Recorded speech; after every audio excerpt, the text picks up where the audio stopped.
Today we take a look back at the career of Michael Long, New York State Conservative Chairman. Some say Long helped to shape New York politics. Let's watch.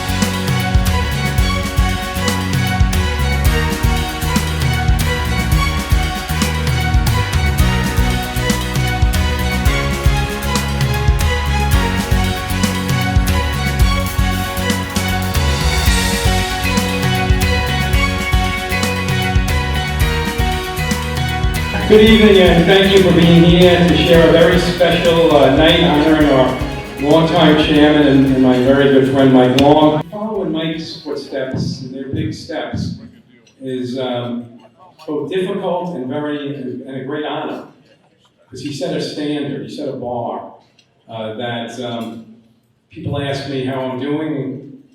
I say I'm looking to match Mike's standards. Hopefully I will. Tonight we gather to honor a leader who has left his mark on our state, my good friend Mike Long. A man who, in my opinion, has been the absolute best party leader the Empire State has ever known. Like so many New Yorkers, I owe Mike an enormous debt of gratitude. From my first run for mayor of Peekskill to my upset primary victory over a liberal Republican state senator, to providing the margin of victory in our historic win in 1994, it's not an exaggeration to say I would not have been able to achieve anything without the steadfast support of Mike Long and the Conservative Party. With Mike's leadership, finally, an endorsed candidate of the Conservative Party was elected governor of New York, and New York got better. Strange things happened. Violent felons were kept in jail, taxes were cut by 25% for working New Yorkers, and 1 million people moved from welfare to work. Mike was the conscience of that enterprise, always willing to push when he felt things were moving off track. If we consult the media, they tell us that he's the longest serving state chairman of a political party in New York State's history.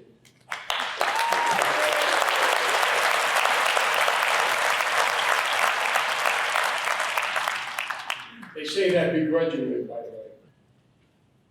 From high school to the Marine Corps, that was Mike's role.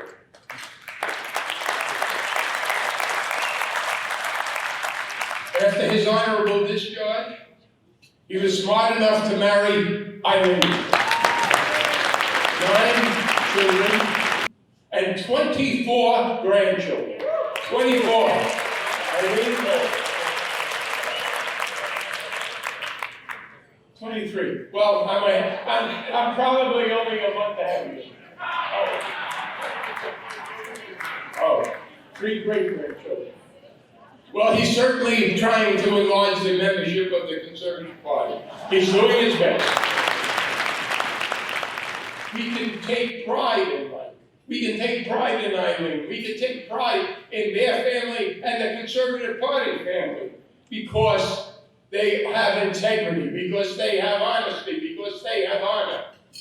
And we, as Americans, still extol those virtues. Mike, ladies and gentlemen, as a former Army Thunderbird, as a former Marine, I salute you, a former Marine and a great American.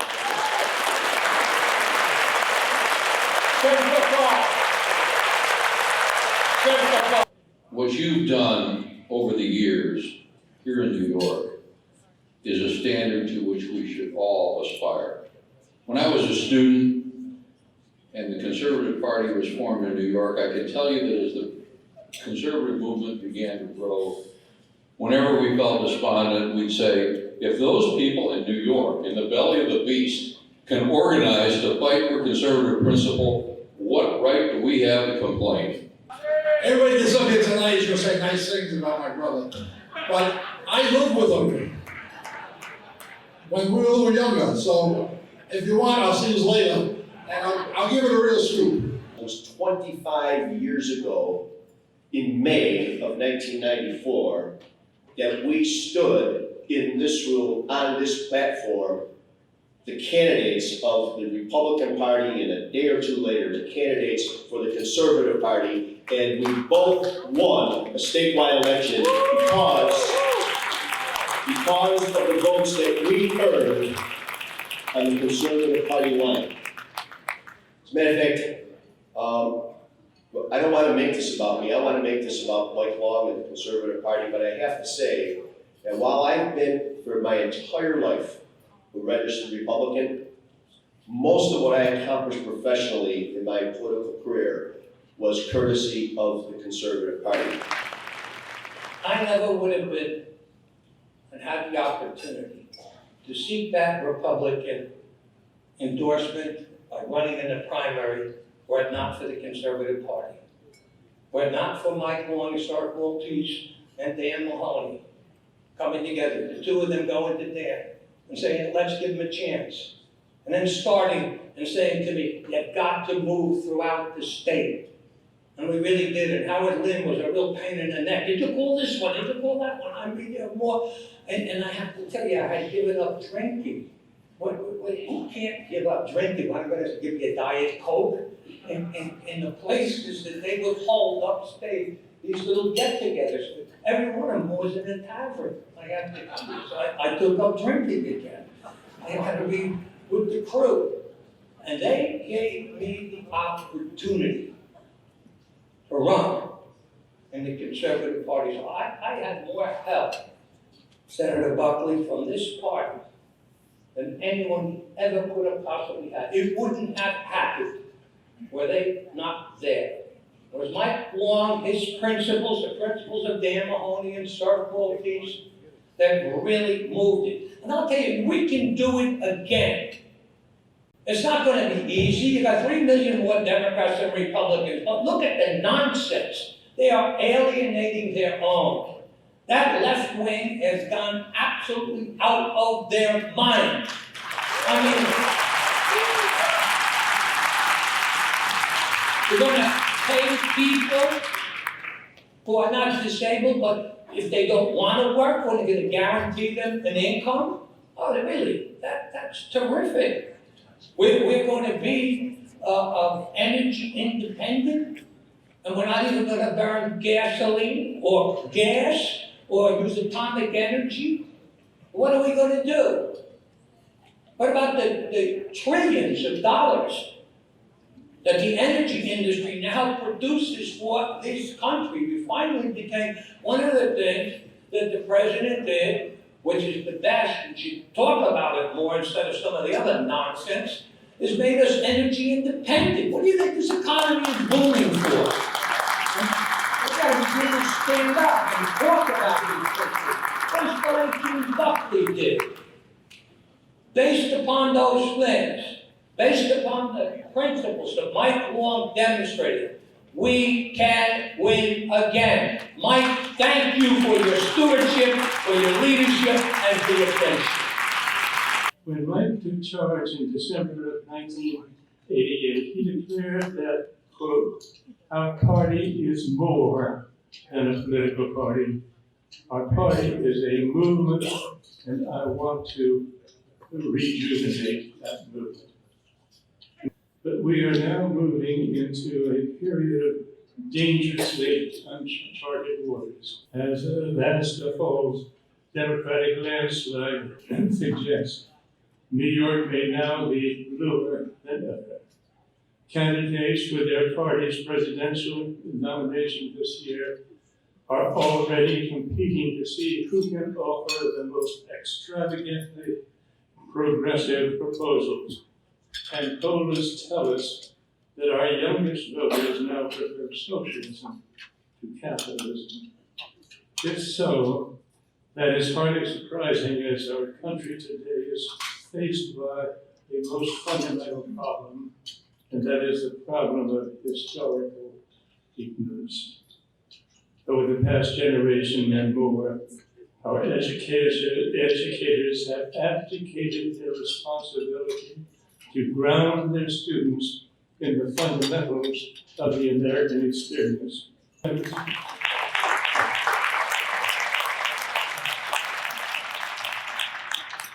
As a result, far too many of our citizens are suffering from a peculiar form of historical amnesia.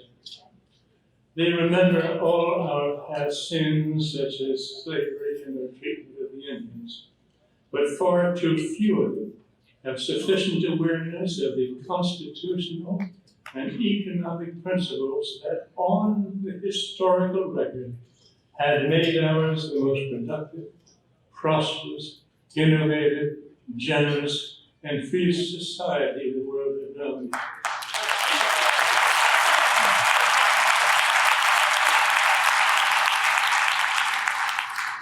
Senator, thank you very, very much. What an honor to have you make a trip on a bus to New York State to present me with the first James Buckley Award. And I know it's the first because here's the plaque. It's a lot of empty spaces after my name. So the party plans to be around a long time. Long, remember that, long.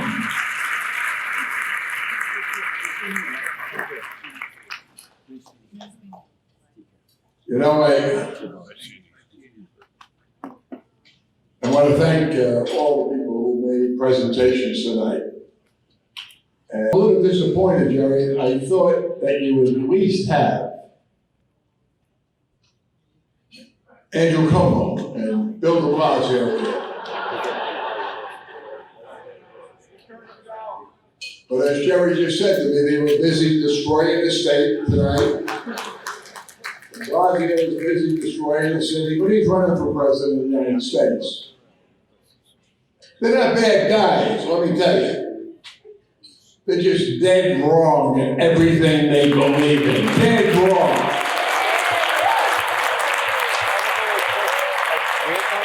Their future, their vision for the United States, their vision for New York State is a dark cloud. And thank God for the New York State Conservative Party, because we're the voice to take them on all the time. You know, my journey started back in 1964. That was my first involvement in the conservative movement and the Conservative Party. In the last row of the old Madison Square Garden in New York City. I was on the last row. And that row, and there was 15,000 people out in the street. You check the facts, Google it. And Barry Goldwater came out on the stage in the center of Madison Square Garden and received a 27-minute ovation. And that captured me in the conservative movement for the rest of my life. It was a great night. And that's when I was only 24 years old. And here I am tonight. I never aimed to become the chairman of the party, but it happened. I never desired to become the chairman of the party, but it happened. 2 years later, after Barry Goldwater, 1 year later, after Barry Goldwater, I found myself campaigning for William F. Buckley, the mayor of the city of New York, giving out literature, driving a car with a bullhorn, urging people to vote. Then for William F. Buckley for mayor of the city of New York. 2 years after that, I was campaigning for his sainted brother, Jim Buckley. Jim Buckley fell short in '68. He only had 1 million votes on the Conservative Party line. 1 million votes on the Conservative Party line in 1968. And I can remember the 1970 convention, and we all wanted Jim Buckley to run again, but I think the senator was a little reluctant at the time. And there was a lot of people in another room. I wasn't at that level of the party at the time, but they were really twisting his arm to do it again. And he did. And that year, he sent a shockwave throughout the entire nation.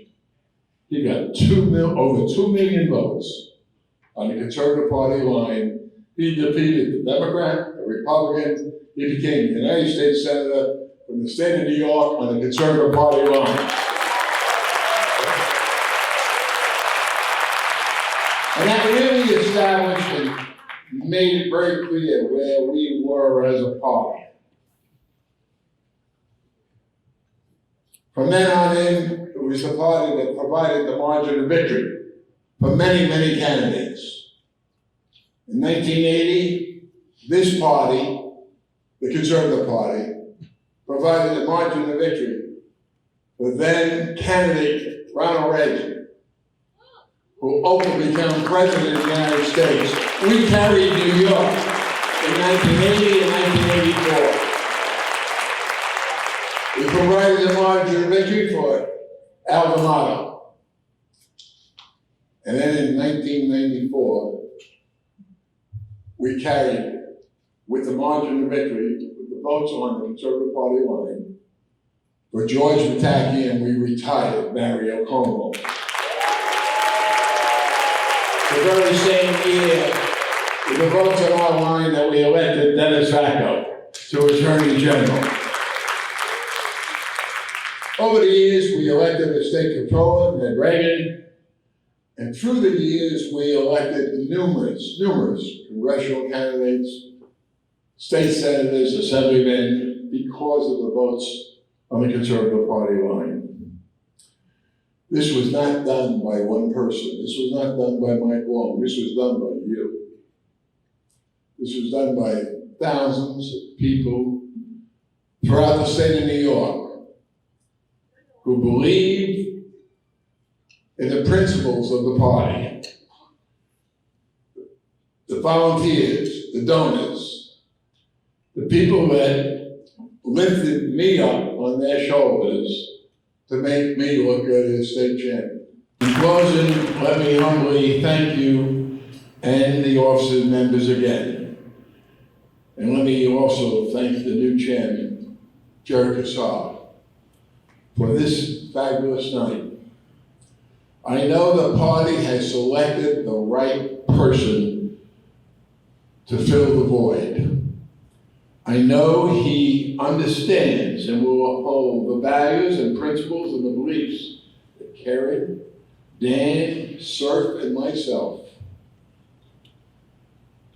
cherish so much. And it is my desire and my hope, while I may not be standing at this podium in the future, that you will do everything in your power, whether it's Jerry or whoever the chairman is, as long as they uphold the principles of the party, to rally behind the Conservative Party, because we are the last hope in the state of New York. Thank you, God bless.